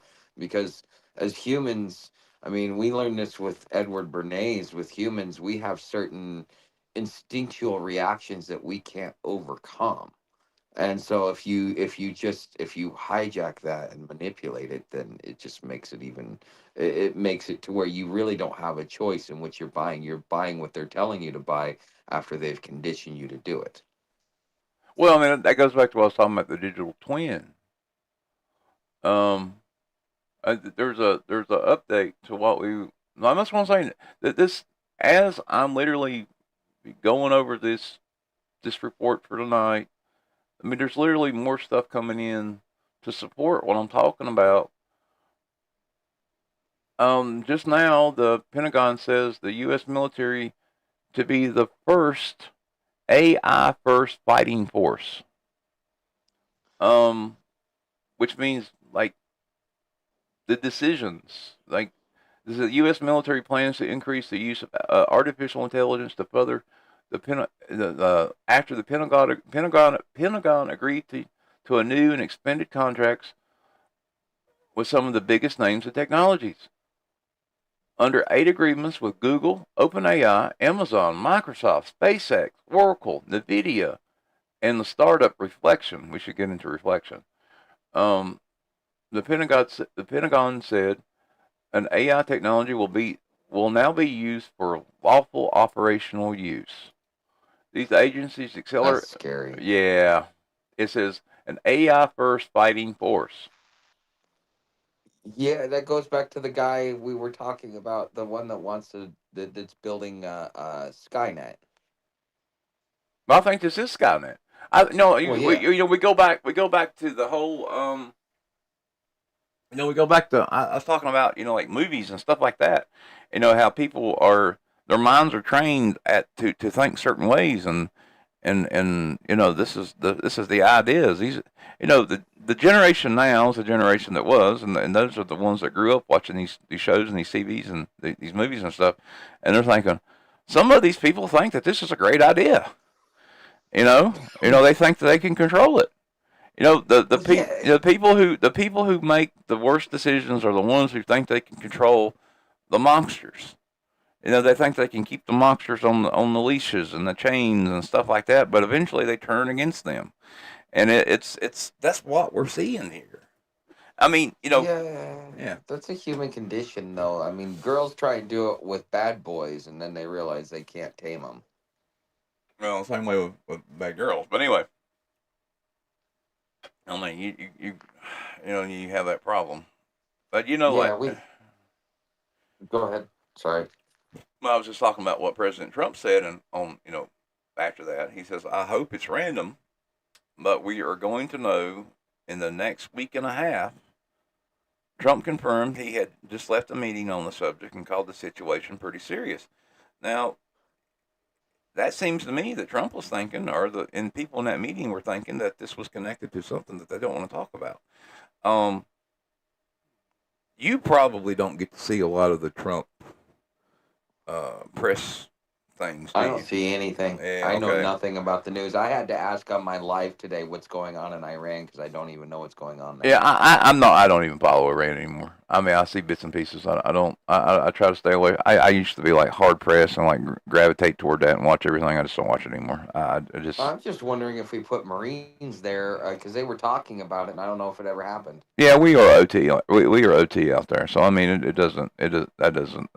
That always happens. That will. If, boots on the ground is almost the same thing as boots on water. If we have boats nearby, we have people on foot. So I mean that is always the case. You just kind of like chalk that up. So we're there. Yeah. But I don't, like I said, at this point you start talking about that stuff, and you have your own on the ground, and you can possibly, someone's listening or someone's combing the internet for information. You can risk stuff like OPSEC and stuff like that. You might endanger somebody, so it's kind of good to stay away from that kind of thing. Okay. I mean, like there's people that openly tell me things. There's people that call me and talk to me about things I just don't want to go into on there. I just know it's a mess. Let's put it that way. That being said, Trump had a thing on the news here recently. He was doing a press release, and he had the astronauts behind him from the recent mission. And somebody asked him about when the alien files were going to be released. Always a topic. And of course, he said they're going to be released soon. People are going to find the information. But as Trump was talking, people were watching the astronauts' faces. Because, the astronauts are the ones that, they were up in space. And the looks they had on their faces were, I don't know. I mean, they had some of the, I don't know if it was, these were looks of horror, in my opinion. Why? Why would they be horrified? Like they had saw something up there. When you experience, when the human mind experiences trauma, either visual or physical. And when someone says a word or someone says something or agrees with like like with people who think they see things at night or sleep paralysis or whatever, and they talk to somebody else that says, okay, well I've seen this too. Well, you get a weird feeling in you, and I mean, we don't always look at our own faces when we talk about these things or when we're talking to other people, but we can watch them, and if you talk to them about certain things, you can see looks of horror, you can see looks of fear, and there looked like there was looks of fear in these astronauts' faces when they were talking about the release of the alien information. They were talking about, because this will be verification. Maybe they did see something. Maybe they heard something up there. Everything that comes through NASA now, and it always has been, but especially now, is heard first, then released to the public. I guess that's what I'm saying. Why would Buzz Aldrin be so for it then? Because like that was his big thing that he's known for, is the fact that he's one of the only astronauts to ever admit publicly that he saw UFOs. He wants validation. Validation? What do you mean? He wants, all right, I can sit here and say I've seen a UFO, but if the government comes out tomorrow and says, okay, they're real, then I have validation. I'm not the crazy conspiracy theorist that says he saw a UFO. I am just another person that had the experience that is confirmed by fact. You follow? Mm-hmm. You're not labeled as a crazy person. You're validated. Buzz Aldrin, to some people, is labeled as an old man that's lost his mind that has these conspiracy theories that he's saying, well, I seen this, I experienced this, and everything else. If he is validated, if he wants this to go through, these other people, that anyone that's seen, that's the reason we have ghost hunters. That's the reason we have people who claim to have either seen or want to experience it, or maybe there's people who want to experience it that's already experienced it that doesn't want to admit that they've experienced it, because it's still a taboo subject. Even though it's in the general sphere of media, it's still a taboo subject. Like, I mean, I can go down the street, I can go to a restaurant tomorrow and tell somebody I saw a UFO last night, and they'll be like, "Oh, really?"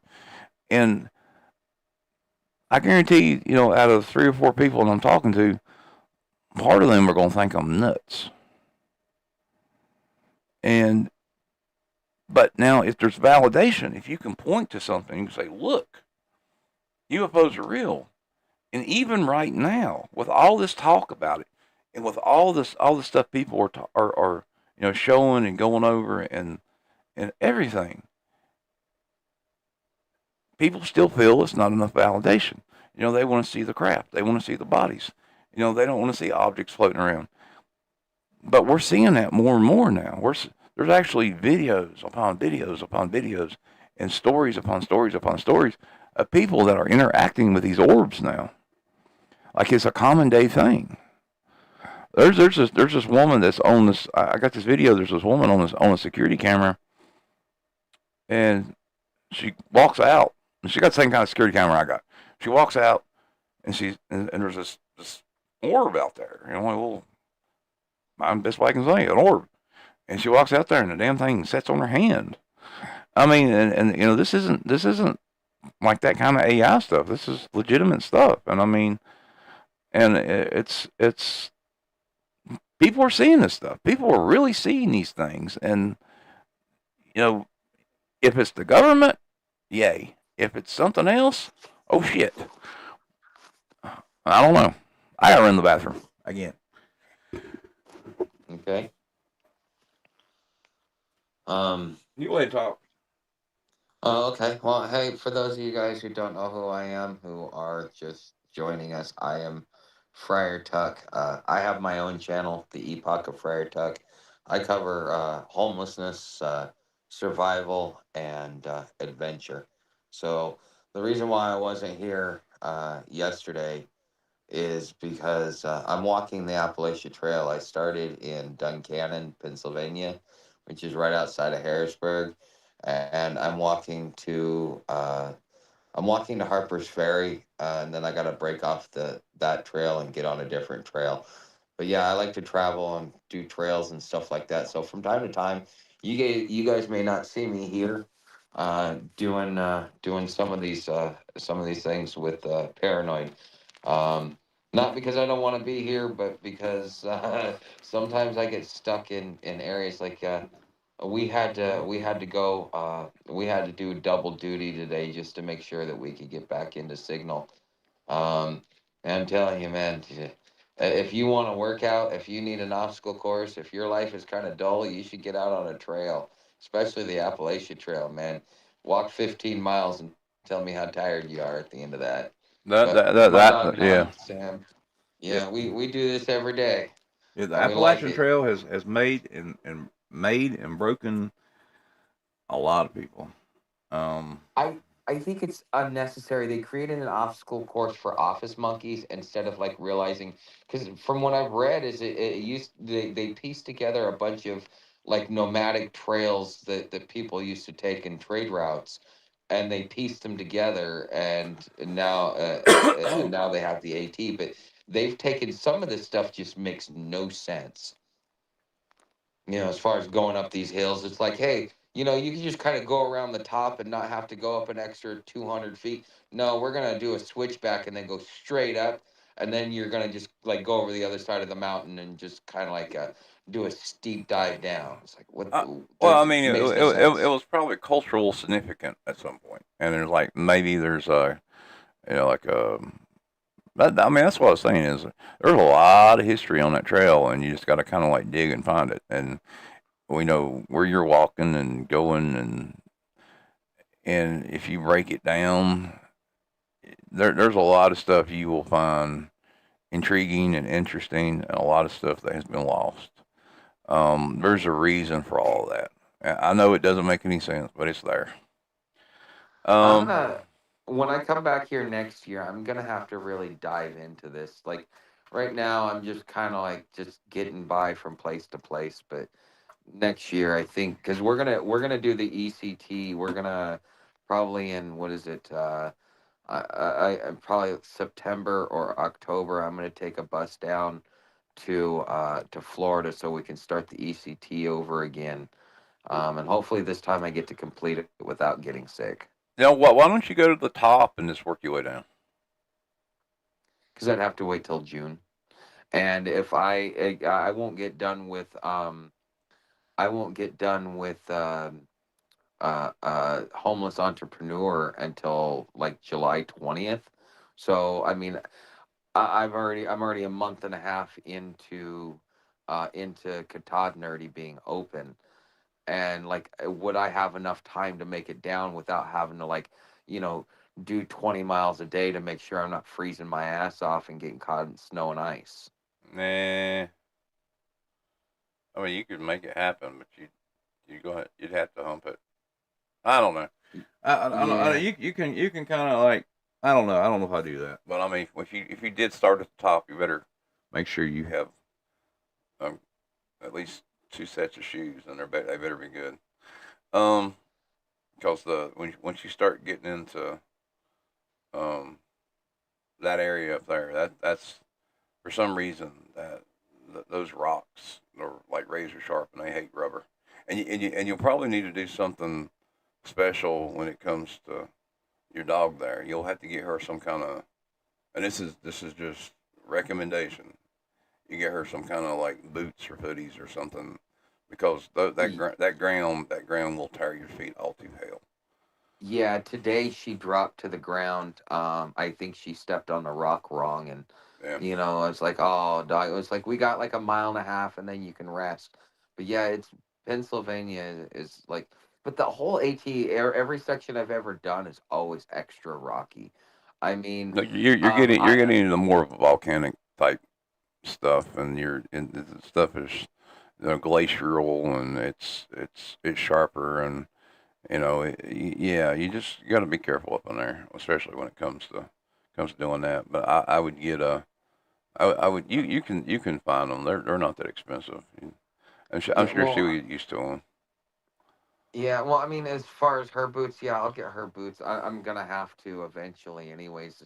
She's finally getting used to me putting her saddlebags on her, and she kind of likes it now that I put her jacket on her because she understands what's gonna happen. But for me, as far as my shoes, best pair of boots I've ever found is from Free Soldier, and you can get them half price most of the time.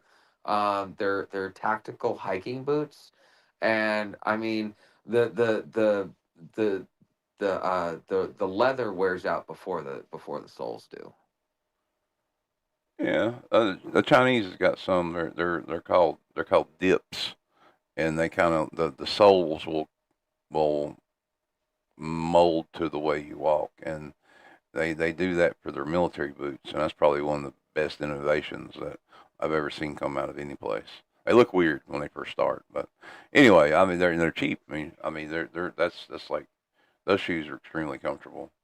But jumping I back have to on, try a pair. yeah, I'll send you a link. They're cheap too. Yeah, because when I get into DC, I'm gonna have to buy me a new pair of shoes. I've already done my 300 miles on these, and I can already feel, because like the insides, the foam that they use, it's cheap, and so I've already, like, where the balls of your toes are and stuff. Mm-hmm. I've already worn that out. I mean, the soles are fine, the under the rubber part, but yeah, the insides, it's like it's already. I'm gonna get some blisters in my feet if I don't switch them out. Yeah, you should look into these. I'll send you a link to them. But yeah, the Department of Energy, National Nuclear Security Administration, has issued a statement saying they are looking into the matter, and this is when it goes to the other scientists. I mean, I have been tracking this story before it had a name. I mean, just like all the pieces were there, just didn't know what I was looking at. The timeline, the names, the research fields, the digital erasures. I mean, it's all there, and the questions that nobody in Washington is asking out loud yet. I mean, before you guys know the names. I've said the names over and over again. You see the names online. You can't go anywhere without seeing stuff about whistleblowers and scientists. I mean, I don't. Other than briefly touching on them, I don't think there's any reason to talk about the names since we're already at 2 hours in here. Um, but it's a standard repositories of scientific work. The points I want to get to here is that this involves NASA's technical report servers, Google Scholar, if you know what that is, Scompus, which is our legal system, one of our legal systems, the astrophysics data system that's maintained by Harvard, XREAL, and which is supposed to be permanent, but they can apparently go in there and they can remove anything they want to. The academic database having a fundamental purpose or foundational purpose. Once a record enters the system, it does not leave. You can add citations, you can add publication histories, you can add institutional affiliations, product acknowledgments, but these are considered immutable. You cannot remove these. But here's the thing: they have been removing these fucking things, and this is something that does make me mad. I mean, I have scientific papers that are in these systems. Anyway, well, I don't want to. Well, maybe I don't know. But anyway, in 2021, a peer-reviewed study published by XR documented what researchers called a large coverage fluctuation in Google Scholar, specifically analyzing documented cases where documents from the larger publishers in the fields of astronomy and astrophysics have disappeared, despite continuing to be available on the web. The studies noted that these disappearances occur without explanation, and that the slowness for which Google Scholar is currently able to resolve indexing errors is a clear limitation of the platform. This was framed as an error, a glitch. But what if some disappearances are not glitches? We saw this with the 3i Atlas stuff. We saw this with stuff that had to do with the cough. All right, and that should be a little breadcrumb there for you. I mean, you see where this is going. Between 2024 and 2026, the scientific record has faced unprecedentable. I can talk. Institutional pressures from multiple directions simultaneously. The Doge cuts, DOGE cuts. Everybody remembers them. We were all supposed to get these big checks, from all the money that Doge saved us. We didn't see a dime. That being said, even Elon Musk complained about the fact. He's like, "Yeah, we came in, we showed it, and nobody wanted to move the needle." Well, this did a whole lot more than look for fraud. This system was designed to pull information, remove names. Now, sure, there's fraud, sure, there's other stuff, but there's still information out there. If it's there, you shouldn't remove it. It should be there. It should be accessible to anybody and let them make their own decisions about what's out there. This is how they influence and corrupt the next generation. Both political parties have done this. All political parties have done this. All governments have done this. They attack our science. They remove our scientists. Or they change whatever. The Vatican is said to have done this and basically deleted 100 years or 150 years. And then they said they added another 150 years. I mean, there's various examples of this. And it happens. And this is, they want you to think a certain way. They want you to do a certain thing. So they have to remove certain things so you won't be influenced by it. In 10 years, God knows what our generation will be thinking. I mean, from the look of it, not a lot. I'm just saying. I mean, from the things they're doing now and the way they're behaving.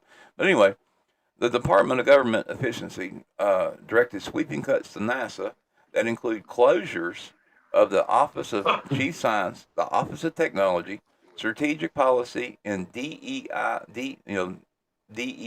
office, which is fine with me on that. Anyway, resulting in the loss of intentional records and the abrupt termination of research projects. The Planetary Society estimated that these were the largest single reductions at NASA since the end of the Apollo program. Records retractions. This is the thing I want to emphasize. This is the thing that what bothers me the most about all this. 2024 saw more than 9,000 scientific paper retractions, a record. By mid 2025, another 5,000 had followed.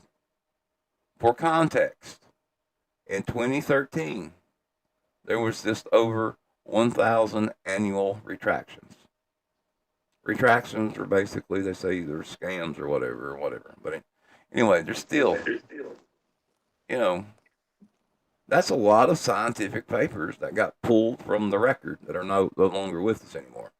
That's ideas, that's things, concepts, and stuff. Anyway, this is a ninefold increase in 12 years, with the steepest acceleration happening in the last two. And this is continuing.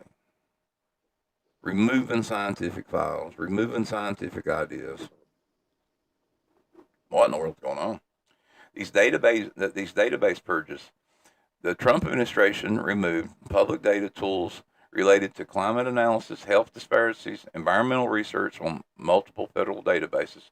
Critics noted that these removers were not archived. The data was simply ceased to be public accessible. They literally just hit the delete button on this stuff.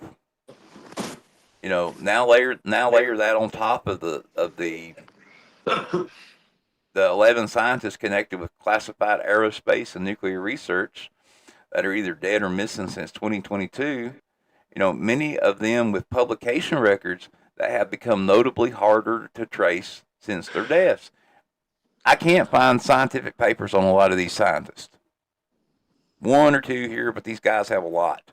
That So is they're completely erasing them? pretty much. I mean, that is also the case with this Henry guy with the coleallen thing.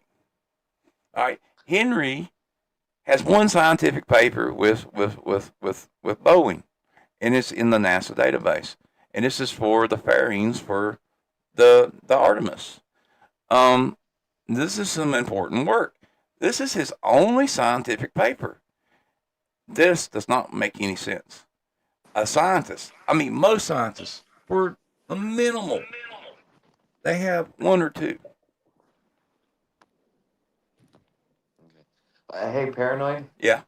It is past hiker midnight for me, and I gotta get up at 5:30. I'm gonna go ahead and tap out for the night. Okay. Do you want to pick it up tomorrow? Oh, of course, every day. All Any right. day you want me, I'm here. All right. We'll do it tomorrow. We've been going 2 hours, and um, I'll yeah, we'll wrap it up. All right, I will see you. I will talk to you tomorrow when I get to camp. All right, man. Be good. Be careful. Bye. Bye. Well, ladies and gentlemen,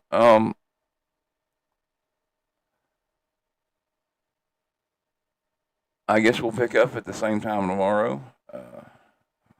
We've had a decent stream. I did not get through. I got to chapter 3 in my paper.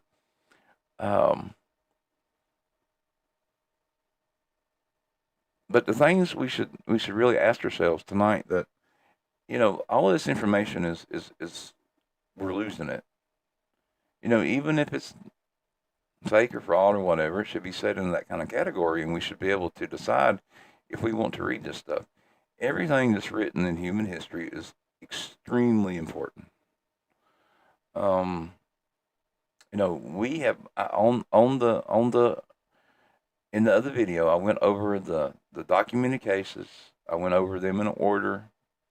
Each FBI statement, the congressional testimony, what News Nation said, what CNN said, what Fox News said, what Newsweek said, what The Hill said, the public record, what the officials say. Amy Estridge, Michael David Hicks, the Frank Mollard, I can't pronounce his name correctly, Matthew Sullivan, Monica Rez, Anthony Chavez, Melissa Casey, Stephen Garcia, Jason Thomas, Carl Gilmore, William Neal McCaslin, the U.S. Air Force Major General at Wright-Patterson's Air Force Base, the guy that was literally in charge of the Roswell stuff. You know, he just walks out of his house with prescription glasses and wearable devices, and you know that was it. You know, I don't. And then there was Loretti, whatever his name is. I don't. It's these individuals, the ones that are more public. You know, you can find some of the research papers. Um, the people I spoke with, like for example, and this is just for an example, okay? The people I spoke with about Amy Estridge. Now, the plasma physicist, she's the one that has the Institute for Exotic Sciences in Huntsville, Alabama, co-founded with her father, Richard Estridge, which is a retired NASA propulsion engineer. Now, I was told that she had tons and tons and tons of scientific papers. I was told that she and her father had co-authored a whole bunch of stuff. I cannot find them. I cannot get access to them, not the way I wanted to. I did find a profit proposal that she where she was trying to raise money for this anti-gravitational invention they were working on, which is kind of cool. I mean, they actually go into like some of the Tesla science and stuff. But you know, I don't know. There's like there's like we're slowly these people, these missing scientists, and anybody that comes after. I am afraid that they will eventually be wiped from the record. They, you know, their research, their work, anything they were doing will just be gone.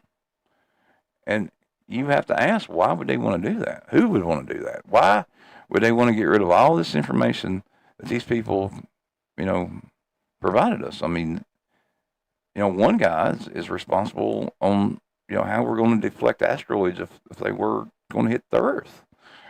It makes me think of the do not look up stuff. But tomorrow, we're going to talk about the White Patterson and the Roswell thread. That's where we're going to start. And we're going to try to move through that. I want to apologize. This thing has grown legs and it has gotten much bigger than I had expected.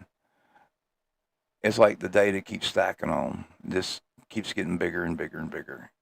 And really, I don't know what else to do other than just to keep shoveling it in here. So I guess we're going to run with it. I guess we're going to keep an eye on it because I think most people, most channels are just going to, you know, talk about it a little bit, or most news people are going to talk about it a little bit and kind of shovel it away. But I think we should really take a look at this.